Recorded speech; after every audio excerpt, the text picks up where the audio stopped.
Welcome to the Boulder Junction Access District Parking and Travel Demand Management Joint Commissions meeting. It is May 20th, 2026, and I will call roll. Kevin Knapp, Present. Robin Ronan will be absent. Daniel Eisenman,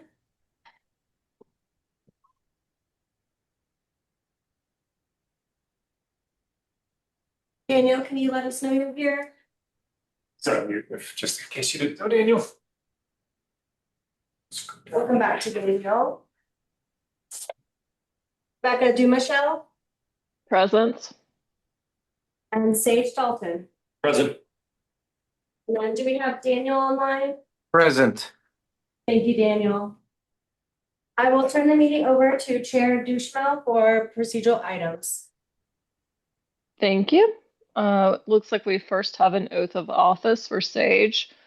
That's something staff administers, or? It is. Yes, we'll have Mark take over the procedural items. Yeah, so if you just wanna raise your right hand and then read that oath out loud, we'll get you officially sworn in to the commission. I, Sage Dalton, do solemnly swear that I will support the Constitution of the United States of America and the state of Colorado, and the charter and ordinance of the city of Boulder, and faithfully perform the duties of the office of member of the Boulder Junction Access District Travel Demand Management Commission, which I am about to enter. Thank you. Sign that for us and leave it. Sage, Alright. welcome. Thank you. And then back to you, Rebecca, for the approval of the September 2025 meeting minutes. All right. Do I have a motion from, it is TDM that needs to approve, right? Do we have TDM quorum today? Yes, we do. Do I have a motion to approve the September 17th, 2025 meeting minutes?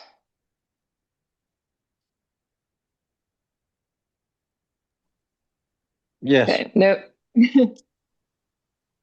All right. I'll do the official thing. A motion to approve September 17th, 2025 meeting minutes. I have a second from Daniel. All in favor? Raise your hands or say aye. Aye. Aye. Okay.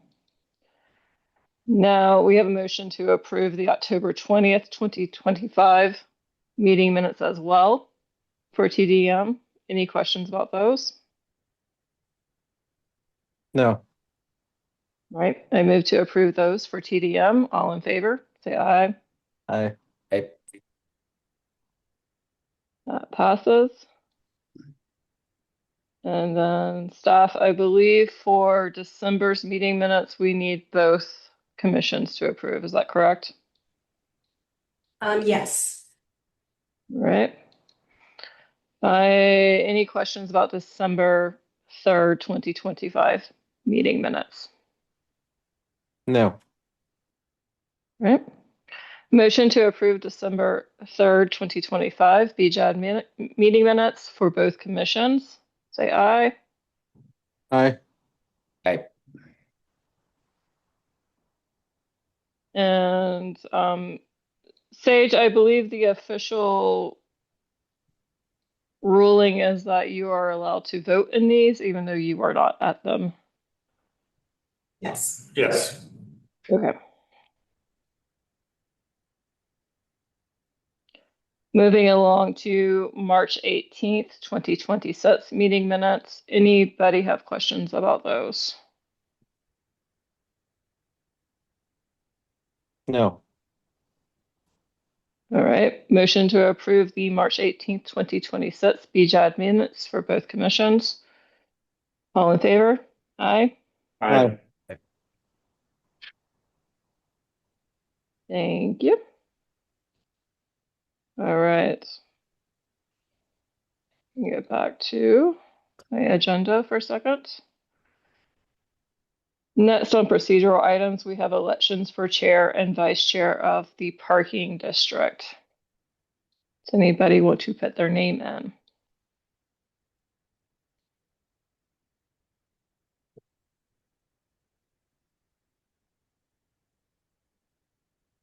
Anybody want to nominate somebody else?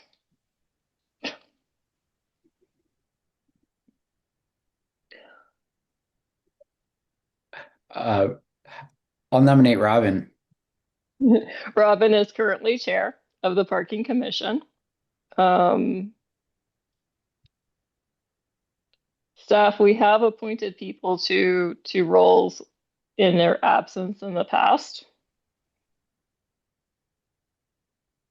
Is there a concern with doing so today?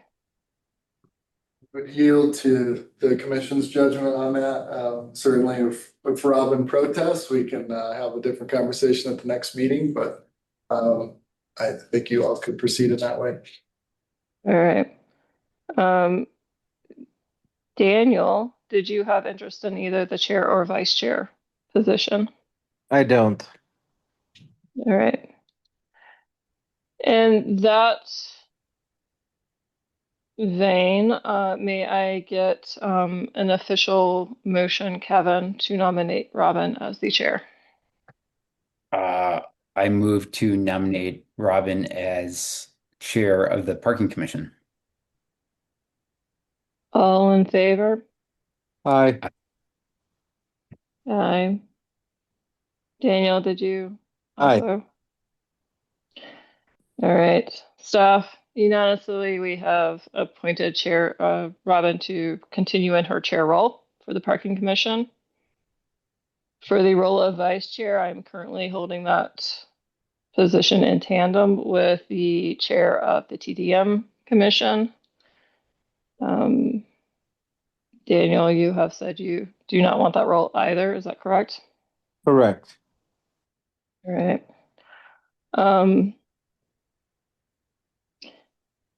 Then, and to make it simple, I offer myself as tribute. I will nominate myself for vice chair. All in favor? Aye. Aye.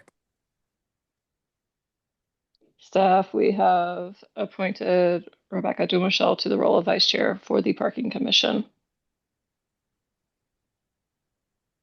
Moving on to the TDM commission. Currently, I'm serving as chair. We do not have a vice chair appointed to that commission. Sage, I know that you're just coming on. Do you have a interest in serving on the TDM as chair or vice chair? If there's no other option, I'm happy to fill in the role. All right. Still a little green though, so. All right. And Daniel, do you have an interest in either role on the TDM commission? I don't. All right. Sage, as our newest member, would you feel more comfortable stepping into the vice chair role, or would you like to jump right into chair role? Vice chair would definitely be my first choice. All right. In that regard, I will nominate myself to continue as chair for this year. All in favor on the TDM commission, say aye. Aye. Oh, no, medium commission. I support them. Thank you, Kevin. I appreciate that. I now nominate Sage to the role of vice chair. All in favor? This is TDM only. Aye. Sage, you can vote for yourself. Aye. Okay. TDM has appointed Sage as the vice chair.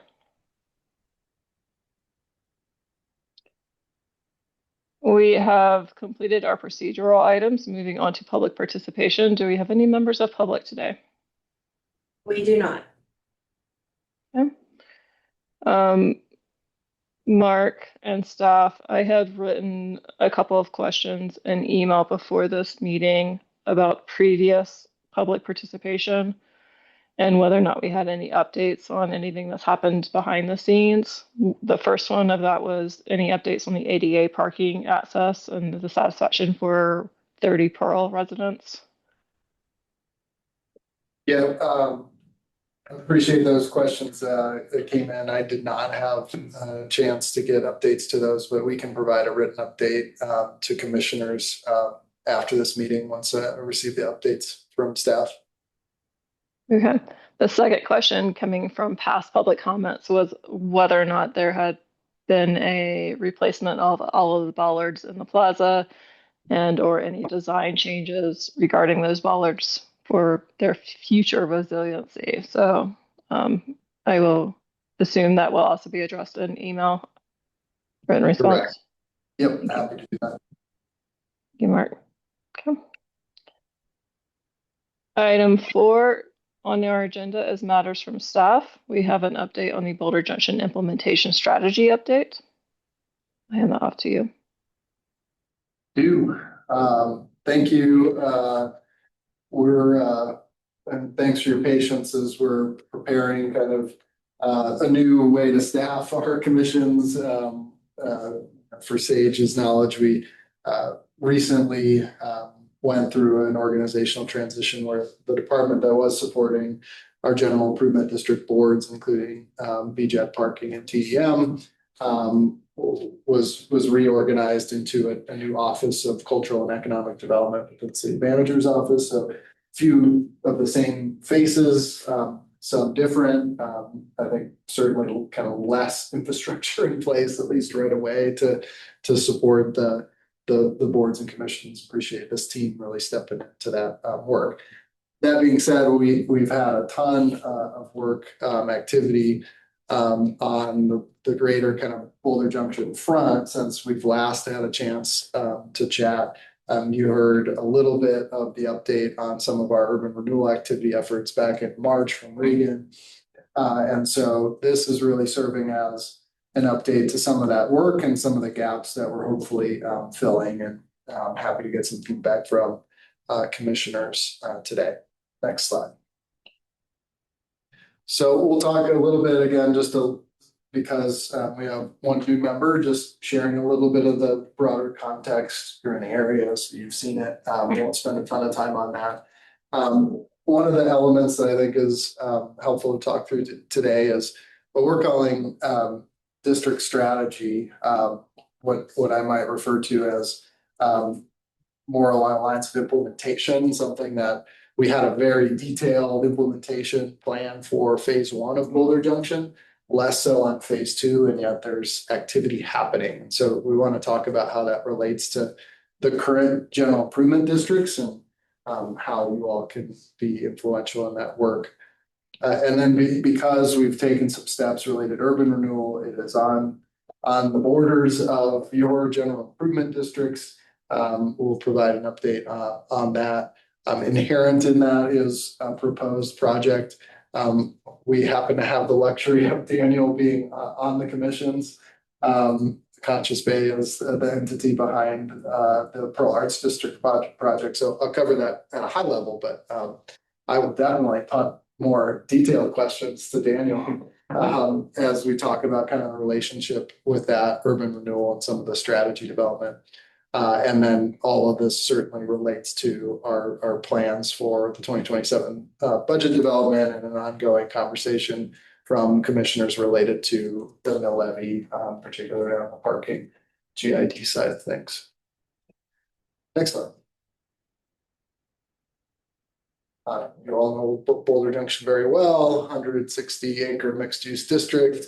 Guided by a plan called TVAP, or the Transit Village Area Plan, also referred to as the Boulder Junction Plan, from 2007 and updated in 2023. And then there's some recent strategies that help guide some of the tool development work.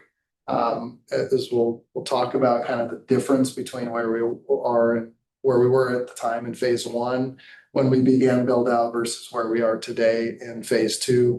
Or shortening, but phase 1 really being everything west of the tracks, phase 2 being everything east. The GIDs are all west currently, but could certainly have applications moving forward. And then in this little stat boxes that we'll refer to a couple of times, one of the newer developments that is really starting to become real is this Front Range passenger rail prospect. And what seems like could be a ballot measure in November asking for funding for Front Range passenger rail, which would include a stop in Boulder Junction at the existing platform. So that'll come up a couple different times. Next slide.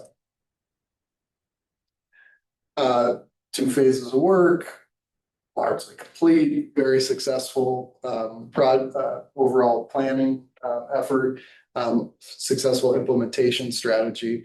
A couple of things we're working to our advantage, but the city had land that helped catalyze development in phase 1. It was an only city. There was a ton of private investment across the district. But really that first domino helped deliver some of that transformation. The city owned the what was the Boulder parking lot that made way for some affordable housing developments, mixed use there. So that has grown out very well over time. As a part of that build out, the city imagined using general improvement districts to support that work. So not so much as an economic development tool, because that really wasn't needed at the time. But to support ongoing operations, support parking and access, transportation access, that type of thing. So that helped with our garage build out. It helps with ongoing TDM programming within the area. Phase 2 is a little bit different. We'll talk about why it's under consideration for urban renewal. But certainly we haven't seen that type of spillover in economic activity on that side of the tracks. Some of that is not surprising. We haven't had the intentional planning effort, the implementation effort, but some of it is real restrictions and just how that second phase can be built out without some type of intentional public intervention in some way. Get to that. Oh, next slide. So that gets at where are we going? And I know that you all have spent time talking about this in the past, and just owning that in thinking about our improvement district areas. There was the improvement district analysis that Community Vitality commissioned about 18 months ago that highlighted a lot of these things, gave a little bit of guidance as to how to perhaps leverage new tools in different ways in the second phase. And then because of kind of our reorganization, we've maybe a little bit more delayed than it would have been under Community Vitality. So just naming that's a real constraint, but I think we're back on track in terms of taking what was in that improvement analysis, district improvement analysis, and moving it forward. Where we see a gap is in this strategy development, really aimed at what tools do we need, why do we need them, and looking at our existing plans and supplementing with more of an implementation strategy that we have in phase 1. So some of this will be done through some outside helps, consultants that will help analyze and develop what we're calling a governance and funding structure framework type of work, supplemented by our planning and development team, which once we're through the comprehensive plan, knock on wood, will be in June. They will also help with some of what we're thinking about more kind of on the urban design planning level than a comprehensive area plan. We think we have a lot of that knowledge already in place in terms of the broader area plan through TBAP and others.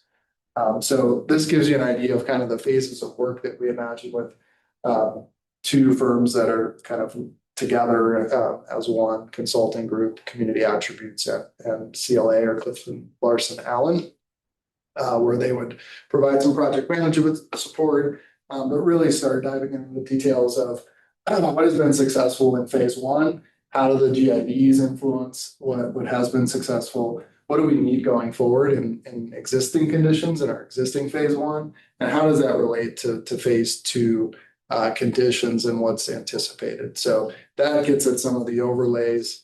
We'll talk about a bit of metropolitan districts, urban renewal, and then perhaps use of general improvement districts in phase two. And so, we've talked about the need to kind of think ahead. We've had, 16 years-ish of general improvement district operations in phase one. What do the next 15, 20 years look like? And how do we plan for that? And what makes sense based on where we're at today? So that's where we're feeling like there's a gap. That's why we're suggesting bringing in a firm to help. And I think where you all can be helpful is thinking through where you are also seeing some gaps. Is there anything missing kind of from this list and what was in the memo and the packet? And just know that as this work evolves, Community Attributes CLA will be joining us at various different points to get feedback on kind of their work product. Next slide. So taking a little bit of a detour into urban renewal. So one of the big reasons why we're feeling the need to have that more comprehensive strategy on the tools is that an urban renewal area would be established through an urban renewal plan that outlines several different things as to what we're trying to accomplish within an urban renewal area. But it wouldn't look at phase one of Boulder Junction unless it was included in an urban renewal area, which we wouldn't anticipate at this time. So what is urban renewal? We have a board that is called BURA, the Boulder Urban Renewal Authority. It is technically an independent governmental entity, but it is supported by the city. It's supported by city staff. So they have some kind of independence, but city council still has oversight over appointments to the board. They also have oversight over creating any urban renewal areas. So there's still a lot of city oversight, even though the entity itself is technically separate from the city. And I won't cover this. This would be a repeat for March, but we had to take several steps to get urban renewal up and running again. It's not a tool that the city has used in a very long time. I think 95 was the last time that we used it. Bureau's role in the process to look at urban renewal is to review all of the information. So review the studies of whether or not there are conditions that are deemed blight, which I'll touch on in a second.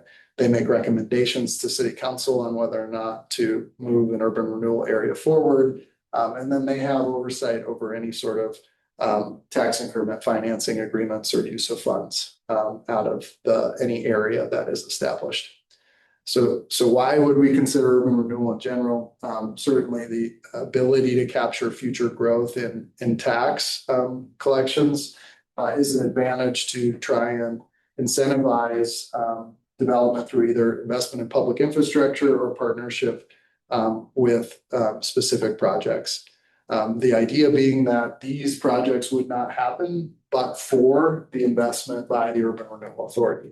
So it really is intended to be that kind of shot in the arm for the type of development that we'd be looking for in certain areas. It is not appropriate for every area. In areas that we are not anticipating significant amount of change across the city, that is not where we would want to try to spark that type of development. But certainly in areas that are anticipated for a certain level of economic development, density, et cetera, it could be appropriate. And that is what we are studying right now. And in a lot of ways, what urban renewal does is look at where the market is kind of failing. Why aren't we seeing why aren't we seeing the private investment that we are seeking? And what are those strategies that urban renewal can help unlock in order to see that type of investment? Next slide. So the step, I think in March, Regan, we said we were going to do a condition survey, or we were preparing a condition survey. I can't remember exactly where we were at that point. Yeah, we hadn't received the conditions survey at that point, Okay. if I'm remembering correctly. Yeah, 2 months seems like a long time.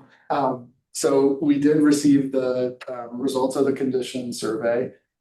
Bureau did review the condition survey, also known as a blight study. And what that does is it looks across any geographic area to determine if there are quote blighting factors that would qualify an area for urban renewal. This condition survey for phase two, and mind you, it was a little bit broader area than just the Boulder Junction phase two. It was a bigger area than we would establish in an urban renewal area to just understand conditions overall. Within that study area, there were 8 blighting factors found. Cover those quickly in the next one. And what the role of Bureau was in their last meeting was to essentially decide whether or not to accept the findings. And if they accepted the findings, then that allowed staff to proceed with continued planning and financial modeling for a potential urban renewal area, which is the next step. Next slide. I will probably not be able to explain all of these things adequately, but just so you know, in order for an area to be deemed quote blighted or have enough factors of blight to be eligible for urban renewal, there has to be at least 4 blighting factors that are found. So in our study, 8 blighting factors were found. I would say there's a few just to point out, certainly underutilization of property, some of the flood infrastructure being a big issue in sparking redevelopment, some of the layout of lots, the connectivity across sites. So all of those are eligible in terms of blight factors that were found during the study. Next slide. So why are we looking more specifically at Boulder Junction phase 2? I think those are things we've certainly seen and know. I think, certainly with city council's interest in looking at what tools are in our tool belt from an economic development standpoint to try to help really kickstart our economy. This is knowing we were going to do the work in dusting off urban renewal. We were looking at those areas that really might qualify. And so Boulder Junction phase 2 rose up that list because it is, knowing it's got such a contrast to the phase 1 of the work and the vision of this being, one village, transit village area. Mentioned the potential of the Front Range passenger rail, and also recognizing the proposed project at 3550 Frontier, the Pearl Arts District, which again, you really need that kind of initial investment, that partnership to be that domino. And so all of those factors really came together in looking at the conditions, looking at those constraints throughout phase 2, and then knowing that we have a potential major project on the horizon to help kickstart phase 2 development. Next slide. And again, I will happily yield to Daniel on some of these specifics. But I think it's important to recognize that the city has been working closely with Conscious Bay. They are through the concept plan process for their proposed site, which is a major project. We're looking at a 11-acre site, 4 city blocks, 500 new housing units. The anchor being a 2,500 performing arts venue, anticipated hotel, and then some community art space as well. So really the type of development that would fit really well within the area and also in alignment with some of our broader goals for the TVAP plan. So this, you all are familiar with the site. This sits just kind of south of Pearl Parkway, next to Foothills. So we've been working closely, and I'll touch on kind of why that is in a moment. But again, through concept plan, ideally looking at site review in 28 and construction in that. I'll give you 29, Daniel, maybe 29, 2030, depending on phasing. Next slide. So when we think about why use essentially deferred tax revenue to catalyze development, there really has to be a strong city interest, a strong urban renewal interest in something like that. And so I mentioned the kind of advancing the vision for phase two. That's a huge component of it. But certainly the economic impact overall. These are conscious phase numbers as we look at economic impact. That is something that we would analyze in a little bit more detail. If we were to be bringing forward some type of TIF agreement to Bureau. But certainly these numbers reflect the opportunity within the area. This project will not happen without infrastructure coming first, especially looking at constraints on the site related to the floodplain. So that is that kind of but for argument, right? But for the investment by urban renewal in some way, we probably don't have anywhere near this level of activity. The other factor here is that Conscious Bay has proposed a metropolitan district to help in the development of infrastructure needed. So that would play a component in this. Another reason why it is helpful for us to have someone that is helping on the overall strategic side of things to tie everything together. That the ability to consider commercial focused metropolitan districts was just approved by council last month. So it's a new tool. We have not received the formal service plan, which is essentially the application to create a metro district, but we do anticipate that associated with this project. So it would be kind of both and with the role of a metro district. What is the role of urban renewal in that? And all of those kind of more detailed conversations are still to come over the summer. So the idea being that a combination of those factors will facilitate some level of investment to make the project happen. But again, the details of all of that still will need to be worked out. Yeah, and happy to answer any questions if anybody has any. Thank you. Thanks, Mark. Okay, so how does this all relate? I think the overall message here is that there are a lot of balls in the air, and we really want to deliver a comprehensive strategy so we know where we're going. That it doesn't lend itself well to making kind of permanent decisions related to the GID mill levy. I really appreciate that you all have had conversations, 10 mills. Hey, what are we doing? We've built out the district. Property values have gone way up over the last 5 years. We're feeling it. And so council, as a part of the budget package last year, approved the temporary reduction of the mill levy and parking from 10 mills to 5. And I know that the request is on the table to make that permanent. What we're recommending is to get through this strategy development over the next 6 months or so. And that will help us understand exactly what the role of the GIDs is within phase one, but also potentially in phase two, and what the mill levy structure really ought to be. You all will have opportunity to weigh in on that along the way. So that won't be done in a vacuum.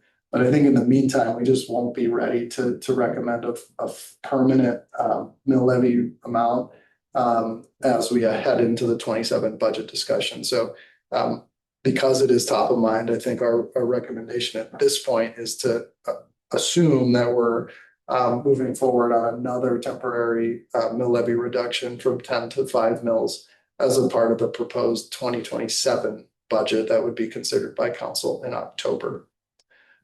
So still looking at it, not ideal in terms of just the amount of time that it takes, but certainly committed to being responsive to commission's concerns with the overall rate as it stands for parking in particular. Next slide. All right, this is my last slide. Just next steps, talk through some of these already. We'll be doing some stakeholder engagement, research, all that good stuff, really through October with community attributes, CLA. Alongside of this, in parallel, we will continue to do the work on what's called an impact report. Really, it is looking at the financials and feasibility behind any urban renewal plan. That work is underway and will continue through the summer with Bureau board likely getting an update late June. If they determine that we should continue to plan for an urban renewal area in that area. We are required to negotiate with taxing entities to try and come to terms on a TIF agreement. That's with the school district and the county. That would happen late summer into the fall, and then we would be really preparing for formal action on an urban renewal area late 26, maybe even early 27. So that is the plan there. Also, the city budget would be considered related to the temporary mill levy reduction in late fall of 26. And then what we're told is that passenger rail will open. So we'd love all these tools well into place in anticipation of that, which we're hopeful will make that date. So that is plenty from me, but happy to take any questions you all have on that work. Before we get into the mill levy thing, does anybody have any questions on the other items in the presentation? Starting with Bureau, the urban renewal, findings, and plan.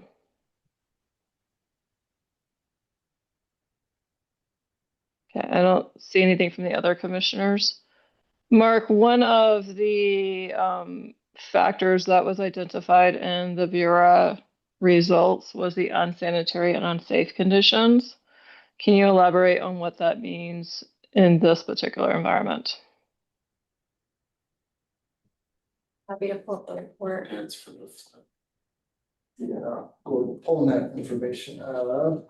As we're pulling it up too, I just want to, so the slide that you saw, those are all the state statute definitions of blighting factors. It is very much state law. I wouldn't necessarily say it's the best language that we would choose, but that's kind of why you'll see that language used. The word blight is also state law as well. A lot of times URAs go through what's called a blight study. I think a conditions survey feels a little bit more appropriate to kind of understand what the intent of that is. But that's, I guess, when you're talking about the unsanitary, unsafe conditions, that is from the state statute, but I believe it relates directly to the floodway. Exactly.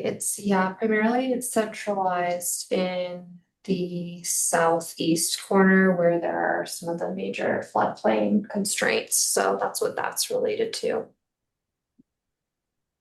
Is that open drainage right now? I haven't really looked at the Boulder Slough, so. Yeah, there's elements that are open still, and then it relates to the 100-year floodplain map.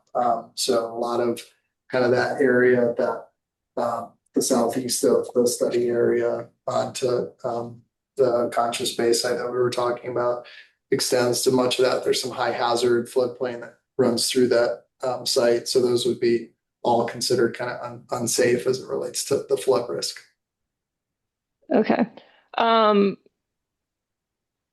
First of all, I'm somewhat familiar with the terminology for blight, but as a property owner, I do want to ensure that there actually aren't unsafe conditions that we should be notifying residents and employees of.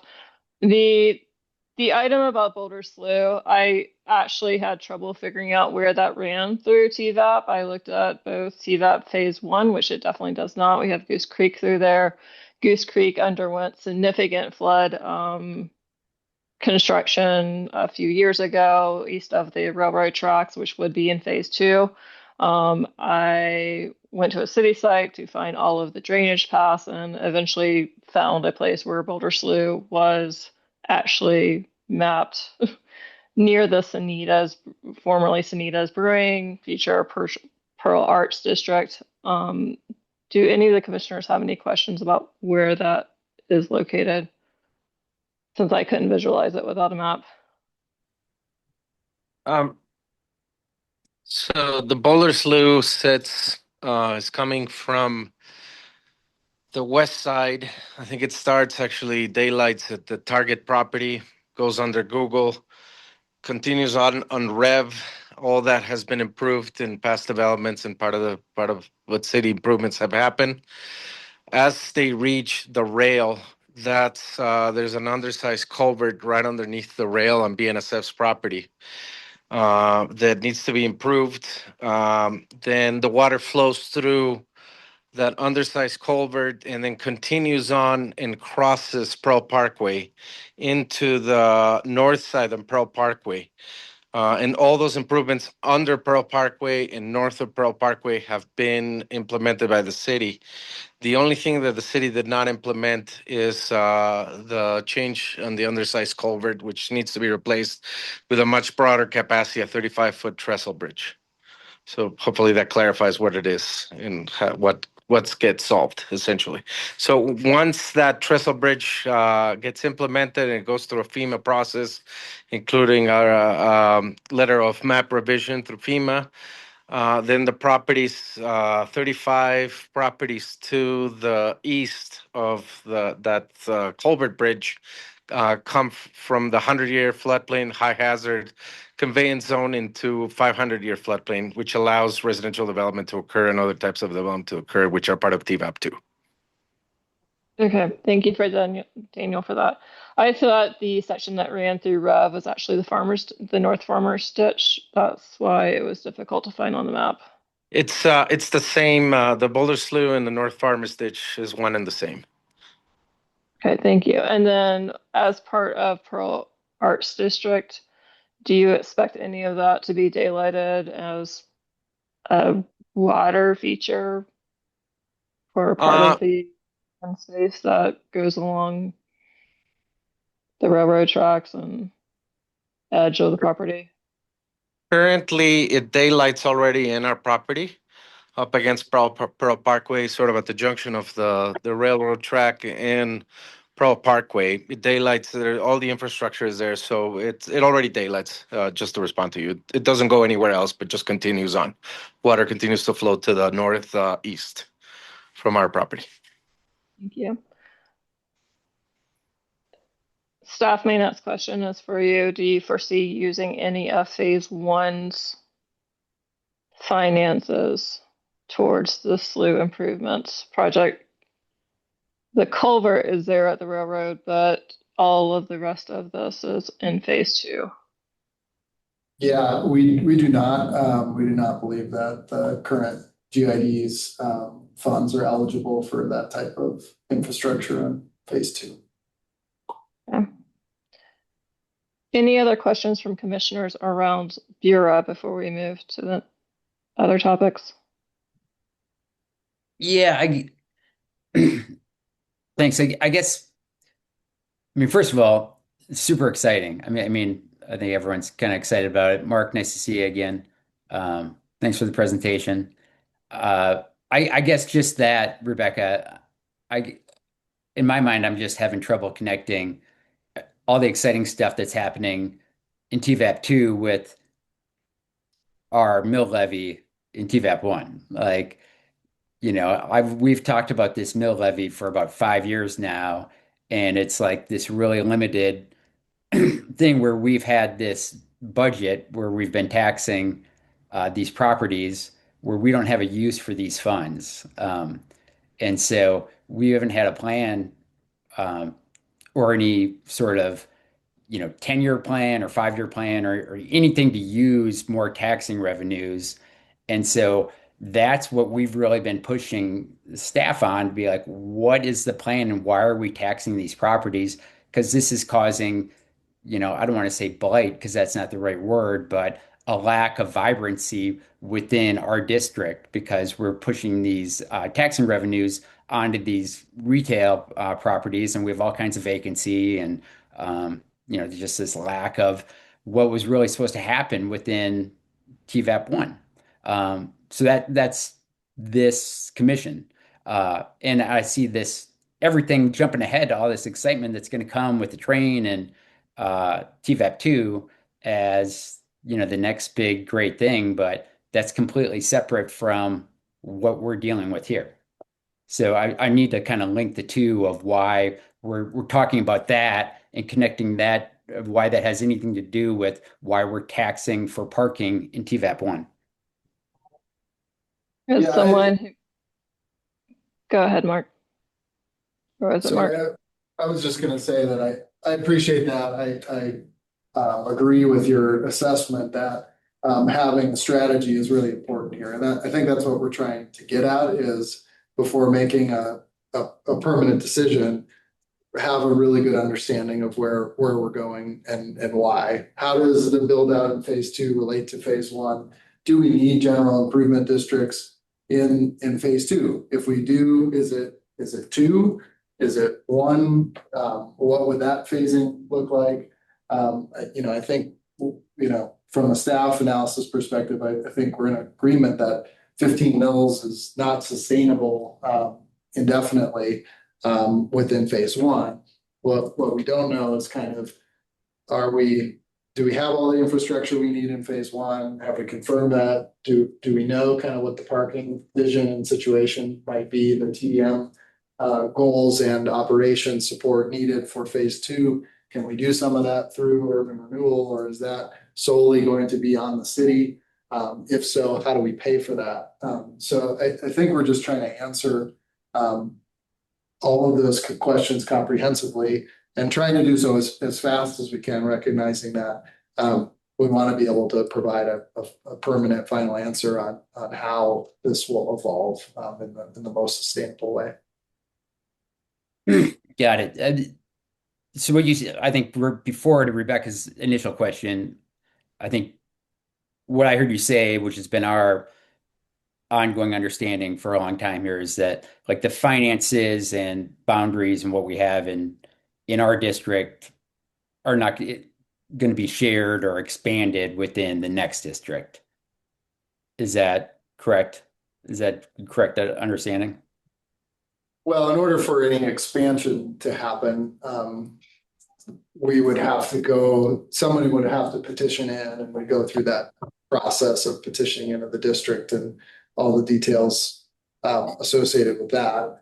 Right. So expansion, sorry to interject, expansion is probably not the right term, or that's not the right expectation, that it'd be a different district or GID or whatever that separate entity is that's going to be on the other side of the tracks to the west.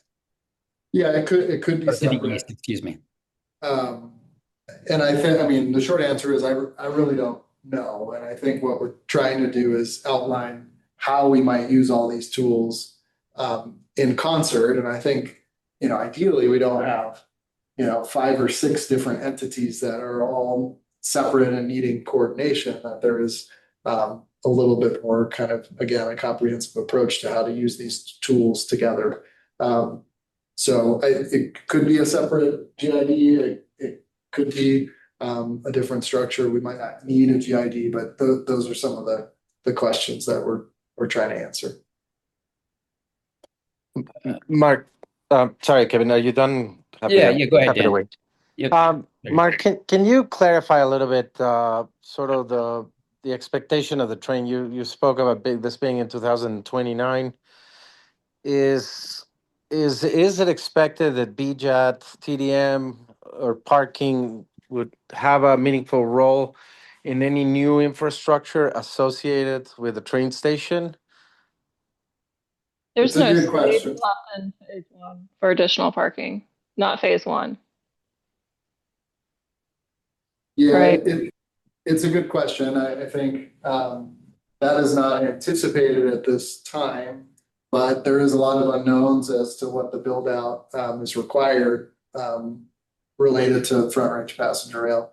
What we do know is that there are some funds available for localities that have a stop. I think it could be about $3 million annually. We are preparing to be in position to be able to tap into those funds.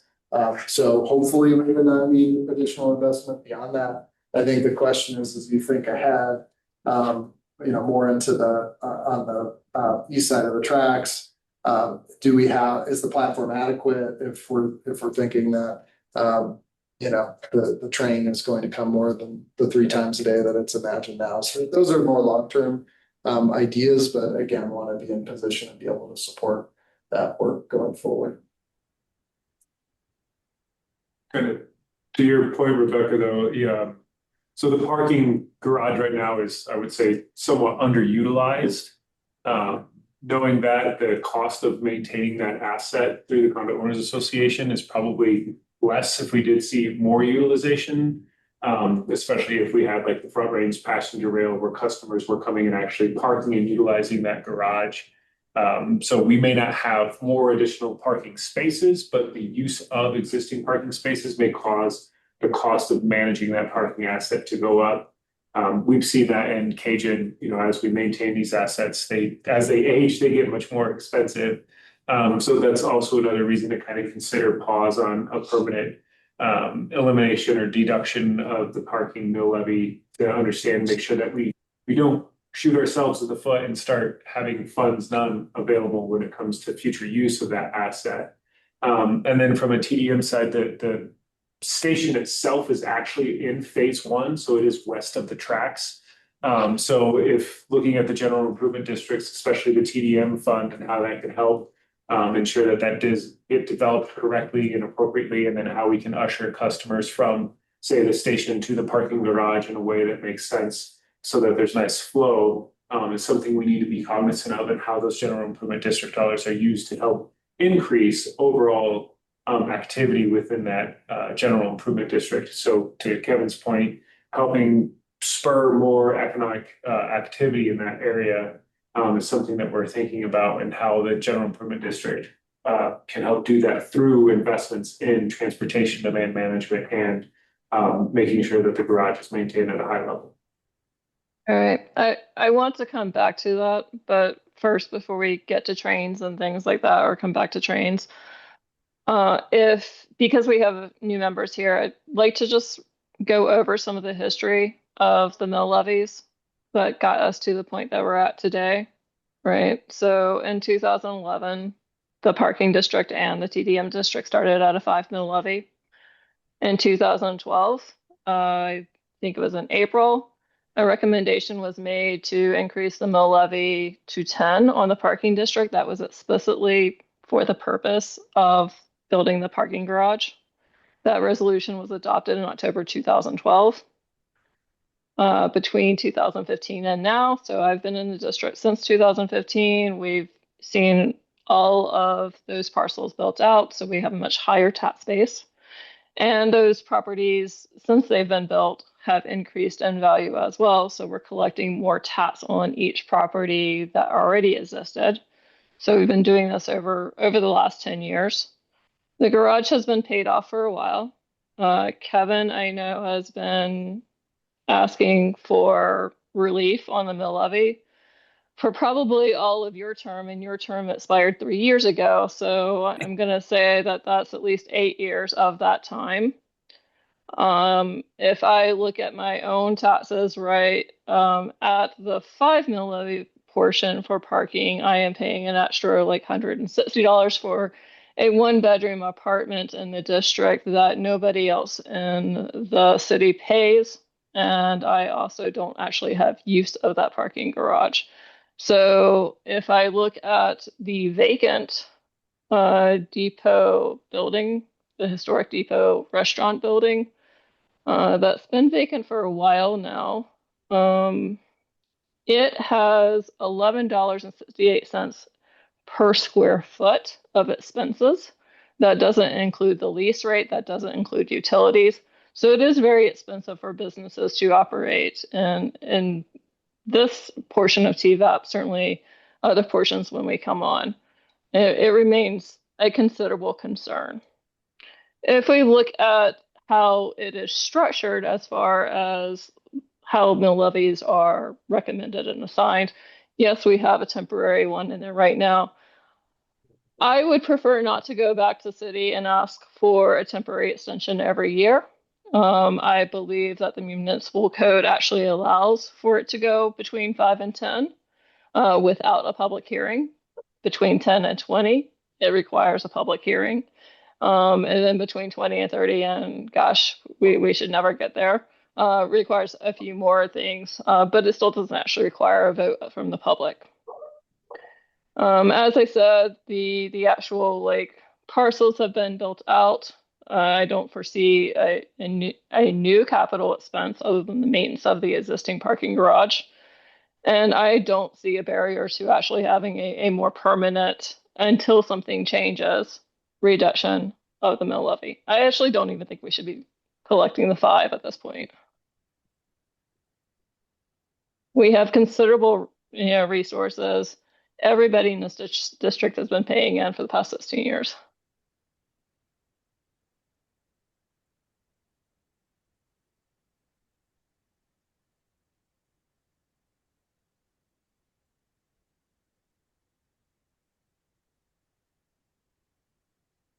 Sure, if you're looking for a staff response, I certainly appreciate that perspective. History is helpful. We're familiar with the history of the mill levy. I think all of that is valid, and we still, our recommendation is to move forward with the strategy work and temporary mill levy for 27. Certainly, the commission has the ability to just disagree with that recommendation as we move into the budget planning. You all will have a chance to make a budget recommendation as we get closer to October. I think likely your September meeting, I believe, is when that happens.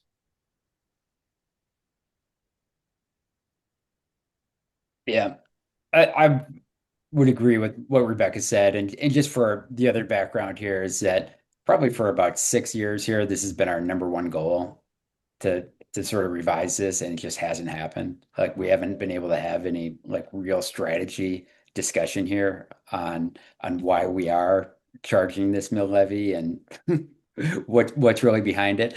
And I think some of the little frustration is that it keeps getting kicked down the road. Like this is just, I mean, not that this isn't logical, and Mark, everything you're saying is, let's look at things holistically, and all this is kind of making sense. Um, but it's another 6 months in a 5, 6 year process of just like, why are we taxing this property? Like, why are we taxing, it has one of the highest tax rates in the city, and we have all this empty retail here for a non-vibrant district. Like, when can we get some assistance here where people can look at what the few of us here that have been sitting here trying to like, do what we're supposed to do as commissioners and stick up for, these retail owners in the district and say, give them some relief. So. Yeah, I appreciate the frustration. I do. I know another 6 months is not welcome, but we're committed to getting those answers so that we can have a permanent answer to those, know exactly where we're going. So you certainly have the commitment on our end that we're advancing this work to on the timeline that we're proposing. Uh, I would like to follow up on Kevin's comment. Is it possible to come up with economic incentive or economic plan to help boost those retailers in the area? Anything that we could actually see these monies putting at work that would benefit the district? Because in the absence of seeing those benefits, it's very hard to have this conversation. I completely would agree with everybody here. So I still unclear what sort of efforts or what sort of capacity these monies can actually help boost the area. And if there's monies available, but we're not putting them to use, then yeah, what's the point of milling ourselves and making rents more expensive, right? I completely agree. So, is there something that we can do in the meantime to put these monies to work? I think Good it's a great question. point, Daniel. And I also want to keep in mind that the geographic dispersion of where these money goes to as well, where the only asset here, the real asset with the parking district is the parking garage, which is on Pearl Parkway. And the district goes obviously all the way down to Valmont.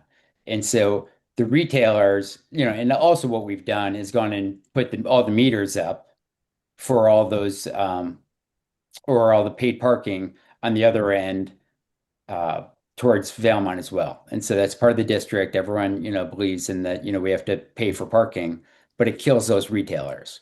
And so they don't have access to the parking garage that's on Pearl Parkway. and nobody's stopping to go into the small little liquor store that's in Timber, or the other little bike store just went under, and it's now out of business. And I think a big part about that is that no one wants to stop for 15 minutes and fear getting a parking ticket. One And point of correction, Kevin, the on-street parking, while it is physically located in the district, all of those revenues go to the city general fund. They do not stay in district. yeah, I know, I understand that, but my point is that there's we're metering, there's no free parking. And so I understand whether you're in the parking garage, you're paying for it, or whether, you're on street, you're paying for it. But um, there's this north end of the district is really receiving no benefit at all from everything they pay into the district on the parking side, in my estimation. Um, they're paying into the parking district, and it's for the parking garage that's, a quarter mile away. So city staff, I believe in other GIDs, but perhaps in BJAD, you were actually looking at a few on-street parking places that were time limited, like pickups, drop-offs. Is that correct? I forget the technical term. Yeah, we had and now it's slipping my mind as well.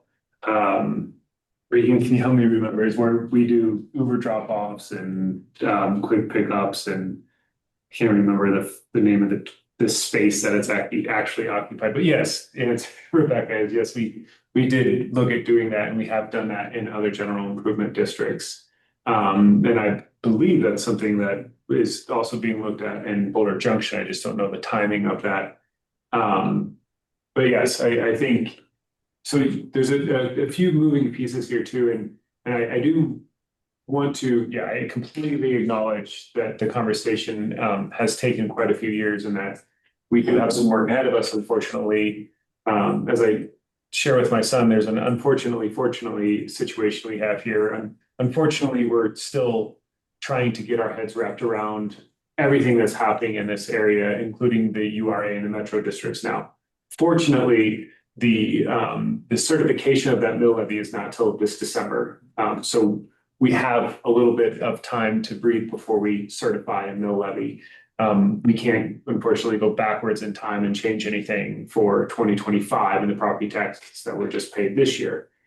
That being said, the big component of this governance analysis is the size of the districts, the number of districts. For you guys have two general improvement districts overlapping each other.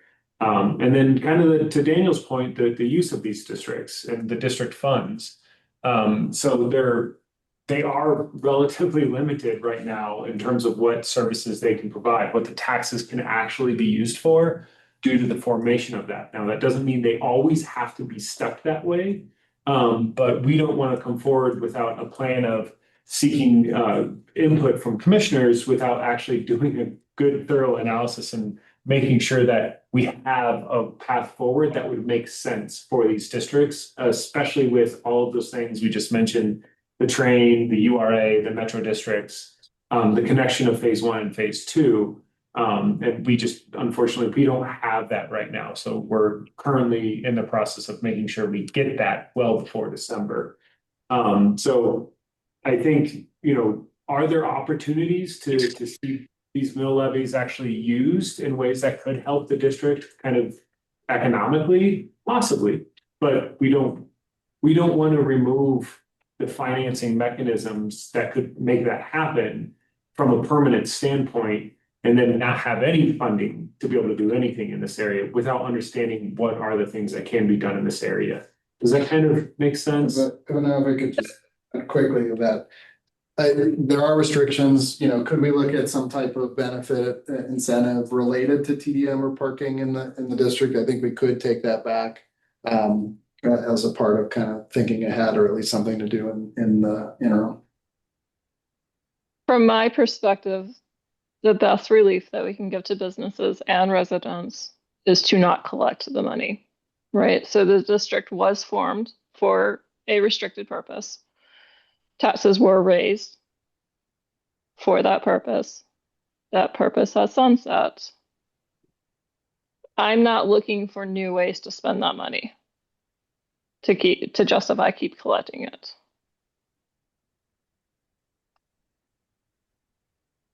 You're on Kevin, mute. you're in mute. Thanks. It seems like that's what's been going on here. We're taxing in a way, searching for a way to spend the money. Um, I think it's been brought up before that we should put on the table the elimination of the parking district, and just see if we can run it all out of a one district, a TDM district, and there's no in the confines. I think we all kind of look at the border of TVEP one. It's built out at this point. There's no real um, opportunities to construct new parking. And if there's not appetite to like purchase existing parking structures, like, we're not going to, there's no real reason to have this parking district. And that's why we've kind of been pushing for this plan. Like, is there a plan here for, this 5-year, 10-year plan? Like, why do we have a parking district? Are we trying to purchase more parking? Are we trying to build more parking? What does this district exist for, and why are we taxing for it? It just doesn't have any purpose. And so Yeah. there's no, like, we look at this budget and like, we'll get into it in budgeting purpose, and we do it every year, and it kind of like we pay, the money doesn't go to the district really. And it just doesn't seem to have any use, and it really hurts. It hurts the tenants within the district, and it doesn't. It's antithetical to the actual vibrancy and what we're trying to promote within the district. And we have this. It seems like multiple times a year. I'll stop after this because we have this conversation too many times a year, and I'm 3 years past my term expiration, so I've said it too many times. I have a question. Either- I have a question for staff. The municipal code that allows for the raising and lowering, is there any misinterpretation in that? Have you interpreted it differently?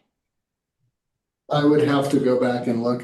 My recollection is that sounds correct, that the commission has a little bit more authority in raising and lowering, or at least raising mill levies. So I'd have to double check, but that does sound right. Okay. After you check, assuming my understanding is correct, and we've shared this before, right? What the actual wording is as part of research. What is the harm in just adopting a permanent or zero mill levy while leaving the district in place, knowing that we have a lot more leeway than what's normally allowed under Tabor? Yeah, I think, reasonable people can disagree on that approach of whether or not it's temporary or permanent, and then you'd have to take an action to increase it. I think the hesitation on the staff side is just we don't have the numbers in looking ahead to that 5-year, 10-year strategy. I love the idea of simplifying and saying, hey, what is the appropriate mill levy for the thing we're trying to do over time? And is it one district or two districts? We can't answer that question right now. There's a responsibility of the district to make sure that the parking assets are funded well into the future. What that number is, I don't know off the top of my head. It's probably not 15 mills, but that's the type of analysis we need to do. I think it would be a difficult situation if and again, I feel good about the 5 mills, but like if we were in a situation where we have an analysis that says you really should be at this mill, and we have an impasse with the commission, and we're having to kind of deal with that aspect and bring in city council and all that kind of stuff. So I would just much rather have the information in front of you and inform that decision making when we're making permanent decisions. But I certainly appreciate the interest in just simply making it permanent. All right. Going back to that phase two and still on the topic though of taxes, right? There are at least three competing or additive taxes being discussed for TVAP phase two. One of which would be whether or not it's in a GID, which would have its own mill levy. I assume that would be equivalent to phase one. It certainly probably would not be fair that phase one has been paying in for 10 years. If they join phase one, they would be on the hook for pilot fees. So that is a thing. The TIF was mentioned, as well as a metro district. So right now, those are all different directions that you might take phase two, or are you expecting multiple of those to hit properties within phase two? Yeah, the only, so if a metro district, if a service plan is submitted, for the Pearl Arts, site, that would be, some degree of a new mill levy just for that site. GIDs, I don't know, that would be, subject to this strategy work that we're, putting together as to whether or not that's appropriate, and if so, at what, level. And then for urban renewal, TIF is not a new tax, and an urban renewal area, so Bureau does not have the authority to levy new taxes. So that would be incremental revenue that's generated over time from all taxing entities that would flow back into the area, and be eligible for reinvestment. It seems to me that both with the metro district and the TIF, that phase two would run into the same problems, right? You've got money that is earmarked for specific purposes and nowhere else that it can be leveraged if it's collecting more than it needed. Just a clarification on the Metro District, that is formed around a specific set of properties. It does not rely on any taxes or milling around any other properties except whoever is in the district. And that is at the sole expense of the district itself, and it has also the ability to move levies up and down as it sees fit. It's basically it's a quasi-government entity that functions the same way as GID, except it's a much more defined area, so it really doesn't affect anybody else, and it's at the discretion of us in this case whether we want to apply for it or not. So the city has no necessarily, is not going to push us in that direction or not. It's completely up to the developer to apply for a metropolitan district. So just wanted to make that clarification. Daniel, I believe there are about 500 residences planned for the Pearl Arts District. Are any of those for sale? I'm sorry, say that again? There's like 500 residences planned for the Pearl Arts District. Is that correct? That is correct. Are they all for lease or are any of them for sale units? They're all for lease at this point. Okay. And to be clear, the metropolitan district does not apply to residential units. It's a strictly commercial metropolitan district on the venue and the hotel. So no residences will be taxed like this GID they were in. Okay, thank you. Because certainly in the state of Colorado, we've seen some abuse of metro districts for subdivisions. So that's always a concern. Yeah, that's not the case here. The city did not approve a residential metro district. They only approved an ordinance for a commercial metropolitan district. All right. On the TIF, it may not be a new tax, right? But it is taxes that are not collected on behalf of the city of Boulder's fund. That would be correct, right? It's taxes that are forgone. Yeah, it's on any new investment within the area, the taxes that would be collected on that from all overlapping taxing entities would flow into the area. And then those would be eligible for a variety of uses within that established area. But Mark, I want to clarify something. It is the increment only.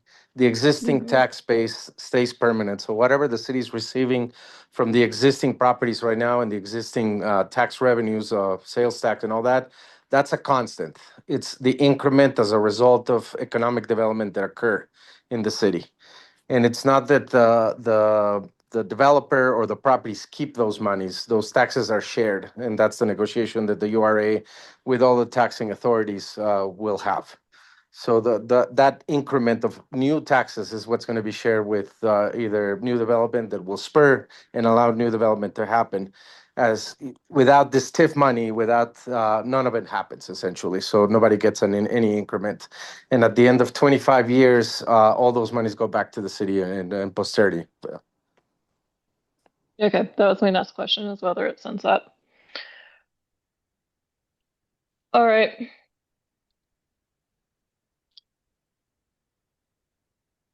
Open floor. Any other questions about phase two taxing districts, different taxing districts definitions?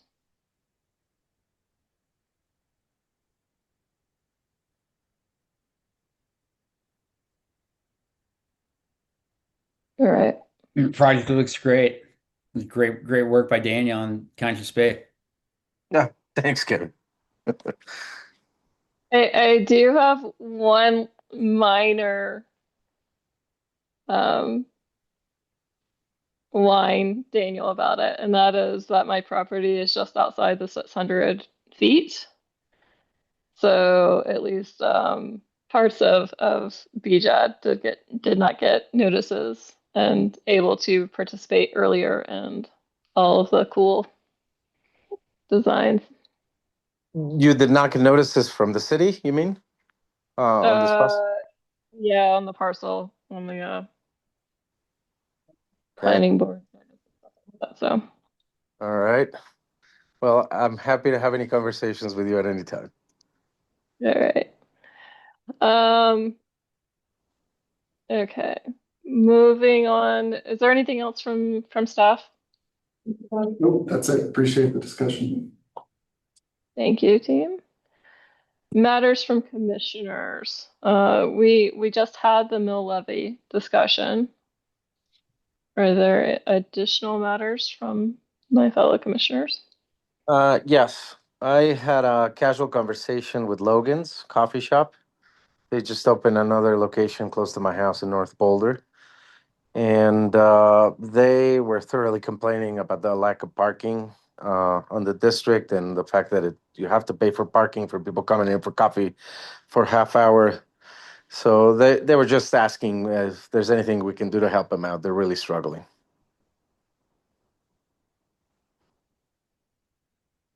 Have they run a survey to figure out what percentage of their clientele is coming from outside the district and driving?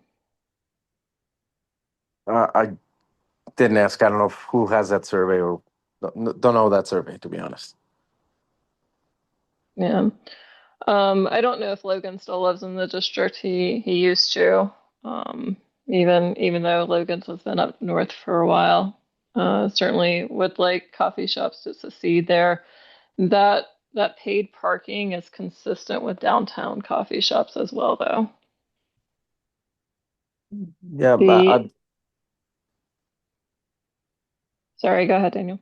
yeah, downtown is its own thing. I don't know if we ever should be comparing ourselves to downtown and the amount of retail and restaurants and vibrancy that occurs there. I don't know if this board can request the city a reprieve on the fees, and have a different set of fees or no fees at certain times of the day to really help these businesses. Yeah, I believe street parking is still free after 6 or 7 p.m. Is that correct? That Stuff. sounds right. Yep. No. Okay. And then possibly on weekends as well for at least time of day relief. I think At least Sundays. Sundays and holidays. Can I Okay. make a recommendation? Just extending the free period could be huge for some of the local businesses where it takes 20 or 30 minutes for them to do their business. Could be a big change where there wouldn't have to be necessarily a fee change, just first 30 minutes free, first 45 minutes free could make a really big difference. So I think that goes back to that other parking program that we were discussing, that there might be some, at least for the drop-offs and pickups. So if you're picking up coffee, I think it gets into a different discussion if you're talking about 30 minutes and whether or not all of the streets in the district are the same parking zone, or if they're different parking zones and you can just keep rotating around them. As somebody who has lived in the district, I would not support like a rotating 15-minute in and out of the parking spaces directly outside my windows. Like they're literally 3 feet away. So you always have exhaust coming in and out. You can hardly open your windows on the street level for those particular spaces. For anything that's in front of commercial, I think that's a really good compromise. At least the quick in and out. I don't know about the 30 minutes. At that point, the other consideration I would raise is that as long as street parking is free, and it has been free in the past, you are cannibalizing any parking that would actually go towards supporting maintenance of the garage. Because who wouldn't choose to park for free versus utilize the garage? Well, no one's going to park in the garage to get a cup of coffee. And so, No, probably not, but the other businesses, right? So when Depot Restaurant was there and stuff like that. Sorry, Kevin, go ahead. yeah, I mean, I just think, we all have, the great ideals of the district, and we want people to use all modes and all that, but we just lost Cassiopeia. We know Sundry's struggling. I'm sure that Logan's, it sounds like, is you know struggling as well. We got to let these businesses survive. Yeah, and I think there's several ways we can do that, right? Looking at those zones, getting rid of the extra mill levy that's making their margins difficult. And Daniel, as much as I'm very excited about Pro Arts District, right, that provides more competition and um, the opportunity for more vacancies across both districts, right? Because there's I I would tend to disagree. I mean, we're gonna bring close to 300,000 people to the district on every year, so that's a lot of eyeballs and footfalls for all the retailers. So I would see this as a project like all tides raise all boats. Kind of moment. I think a lot of people will be parking in our parking garage, in the district's garage, when the venue is open. A lot of people will be arriving via train and via bus or by bike. So I see this additive, less competitive actually. And keep in mind, I mean, there's a distance between our district and wherever these businesses are. It's not quite right there, right, between one and the other. So I mean, the problem is I don't think that's a competition. I think it's, isn't there another coffee shop right in Steel Yards that has the one right on 30th Street where they have all the free parking right there because they're not in the district. well, I right. think it turned over. I don't remember what replaced it and if they're still there. Yeah, it's that one that's always in that rotating one that's always kind of like on the Steel Yard and 30th, right on the just south of Bluff. Yeah, there's a coffee shop there, but all of 30th Street is now paid parking. So just full disclosure, I run a business on the corner of 30th and Bluff. And, our average customer spends 30 to 40 minutes in our business. And, as we've expanded, we've just really been hurt by the city parking. I know we're just slightly outside of the district, but we're experiencing the same stuff. And I know all the businesses in the steel yards are experiencing the same thing, where they're losing business because people don't want to pay, $5 to run in and make a bank transaction that might take longer than 15 minutes. So,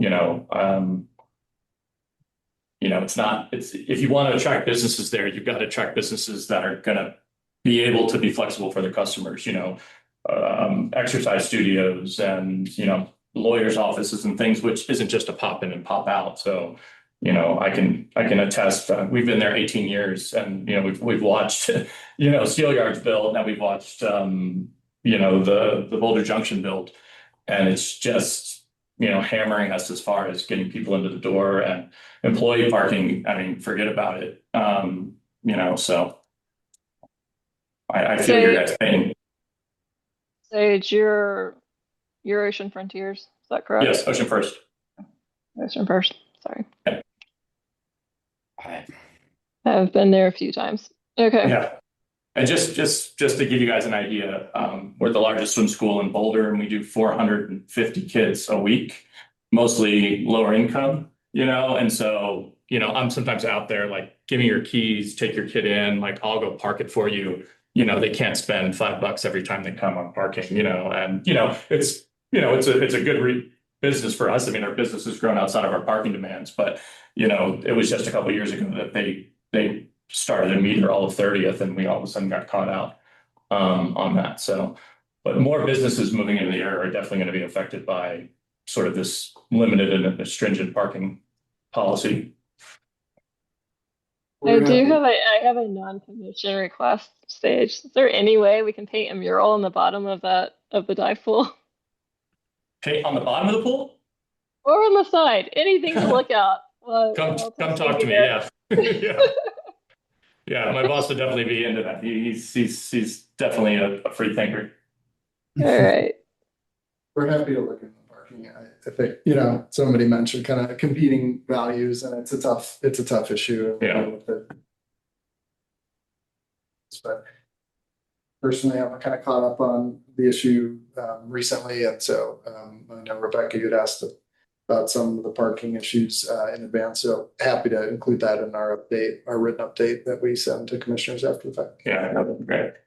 Some sort of incentive for new businesses where their employees can park might also be something to be considered, since, it sounds like you have a large parking structure that maybe has some space in it. And, if employees in the general area could maybe park there with some sort of a pass or permit, and alleviate at least that some use of where the money's going to. So there are businesses that have purchased parking within the parking garage. In fact, that was a discussion a few meetings ago, but it is not a free employee parking for any of them. It's a monthly pass. Yeah, we've looked into that too, so.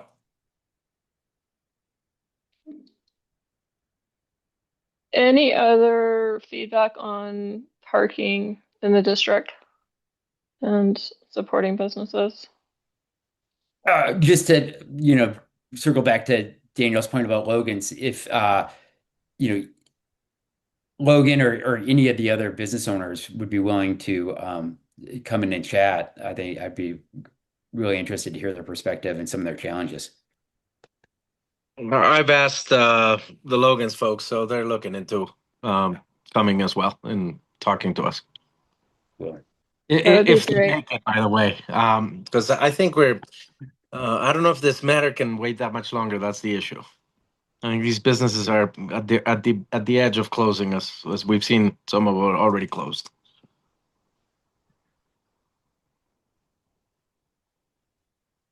Staff, on that note, right? I believe that the Depot restaurant is under a master lease with the original developer. But I don't know what the city charges the developer for that master lease. Is there any way to provide some kind of pass-through incentive to lower costs so that we don't have a very wonderful building that should be a neighborhood meeting space vacant in the middle of the district? I think I would have to look into that, but also happy to do so. Okay. I think it might be like a 20-year lease, so it probably would require some legal review. All right. Any other matters from commissioners?